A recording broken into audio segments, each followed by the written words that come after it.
Indian premier league 2026 season ప్రారంభానికి సర్వం సిద్ధమైంది. గత 18 ఏళ్లుగా రాయల్ ఛాలెంజర్స్ బెంగళూరు జట్టుకు వెన్నెముకగా నిలిచిన రన్ మెషిన్ విరాట్ కోహ్లీ ఈ 19వ సీజన్లో అడుగుపెడుతూ సరికొత్త చరిత్ర సృష్టించేందుకు ఉవ్విళ్లూరుతున్నారు. ఈసారి కోహ్లీ ప్రధాన లక్ష్యం ఆర్సీబీకి వరుసగా 2 ఐపీఎల్ టైటిల్ను అందించి ఛాంపియన్గా నిలపడమే కాకుండా తన వ్యక్తిగత కెరీర్లో ప్రపంచ క్రికెటర్లకు సాధ్యం కాని 3 భారీ రికార్డులను తన ఖాతాలో వేసుకోవడం.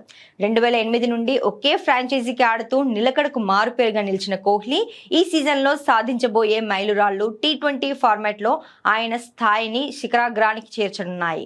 ముఖ్యంగా అత్యధిక మ్యాచ్లు ఆడిన ఆటగాళ్ల జాబితాలో ఎంఎస్ ధోని, రోహిత్ శర్మల సరసన చేరి తనదైన ముద్ర వేసేందుకు సిద్ధమయ్యారు. రికార్డుల పరంగా చూస్తే కోహ్లీ ఈ సీజన్లో అత్యంత ప్రతిష్టాత్మకమైన 9,000 పరుగుల మైలురాయికి చేరువలో ఉన్నారు.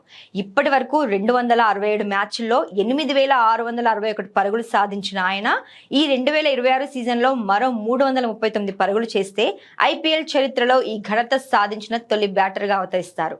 కేవలం ఐపీఎల్లోనే కాకుండా ఓవరాల్ టీ20 కెరీర్లోనూ కోహ్లీ 14,000 పరుగుల క్లబ్లో చేరేందుకు సిద్ధంగా ఉన్నారు. ప్రస్తుతం 414 టీ20 మ్యాచ్ల్లో 13,543 పరుగులు చేసిన విరాట్ ఈ సీజన్లో మరో 457 పరుగులు జోడిస్తే ఈ అరుదైన రికార్డు అందుకున్న దిగ్గజంగా నిలుస్తారు.